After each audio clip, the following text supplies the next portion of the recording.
Hi guys, welcome back. It's been a while since I've uploaded one, but what you'll notice from this one is it's from the new patch, as in 8.6. I've got a few replays stacked up and ready to go, so here we are in my Type-59. It's a tier 9 game, as usual. I'm platooned up with Kangavalo in his KV5. I'm in my Type-59. We tend to play these tanks together because they've both got special matchmaking. Normally a tier 8 could end up in a tier 10 game, but these tanks will only ever end up in a tier 9 max.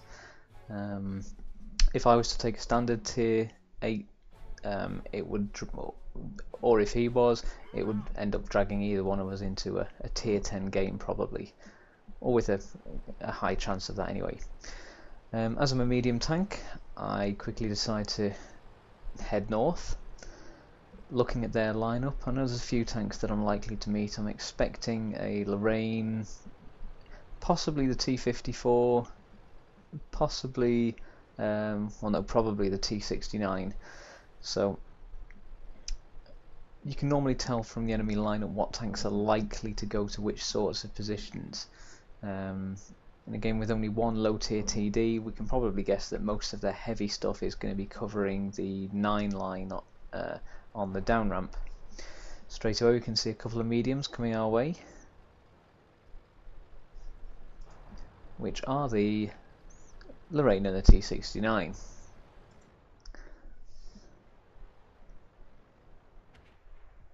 Okay, first tank spotted. There is the scout. As usual, I managed to dunch a fully aimed shot into his tracks. Of course, in the new patch I'm actually getting credits and experience for that. I hit his tracked, any damage he takes while he's tracked is all money in the bank for me.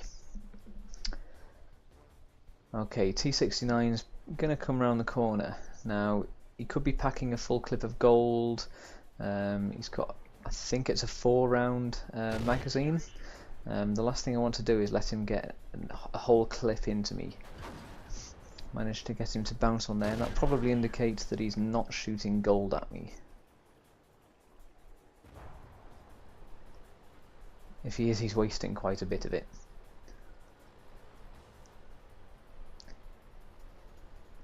I know he's going to want to be sparing with that last round. He might even be hitting reload. Now he can see a heavy tank coming to back me up. He's pulling back further. Now that's me shooting the ground there. Okay, there's a TD appeared up on the hillside there. He's the bigger threat. If I pull around to try and shoot the T-69, he's got 3 shots at my side, so think about your angles whenever you're in this situation. Take out the tank that's actually a threat to you. There's no point pressing on a tank if you're going to take excessive amounts of damage in doing it. So, yeah. Tier 7 TD out the way. I'm happy to take a hit there off the T-69 because that's a tier 8 with a lot of destructive firepower out of the game now. Okay, the Lorraine is round to the right. He's already engaged, so I don't need to worry about him shooting at me just yet. And there he goes, he's finished. Now, the enemy is not doing particularly well at the minute. They've lost far more tanks than we have. But it's important when you're on the north that you don't sit back and camp. There is no point winning your flank and doing nothing about it. Keep pressing the advantage. Tiger 2 found here, so he was on full health. He's taken another hit there off somebody else, and another. But there we go, set him on fire.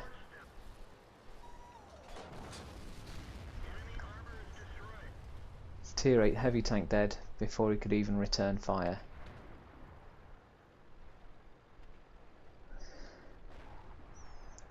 Now, this engagement with the IS-6 isn't the most successful I've ever had. I'm not hugely familiar with getting in close quarters with these tanks. I tend to face these more in heavies than I do in mediums, so I'm not quite sure about penetration values and things. I'll get through the back of his turret. I think I'll get through the side as well, but bounce that one. Type-59 is manoeuvrable enough to be able to circle a tracked heavy like this.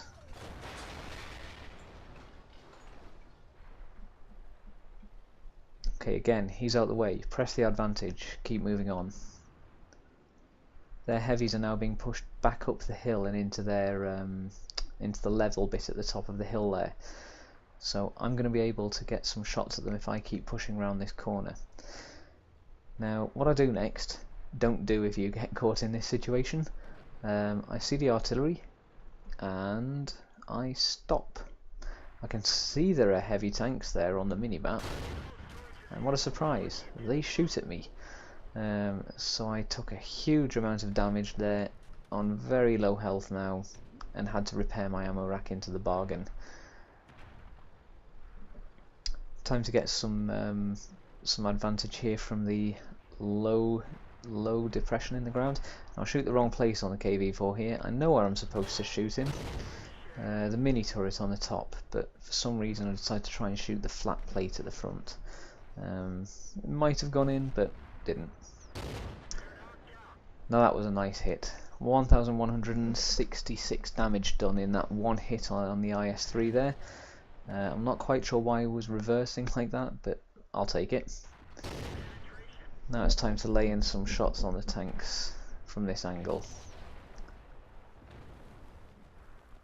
Now really I should just keeping at the E75 and finish him off. But I decided to try and hit the IS-3. KV-4's down.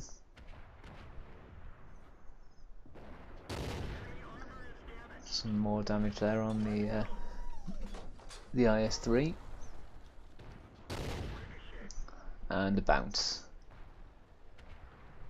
Am I going to get the kill shot? No, he's going to rush down the hill. Okay, now I could be chicken about it and say, you know what, I've got 4 kills, I'm on low health, I'll let the heavies take care of this, but there's no glory in that. Make each battle like you're the one carrying the team. I'm not good enough to do that, but when you're playing it, don't sit back and expect other people to do the work. Get involved, do it yourself.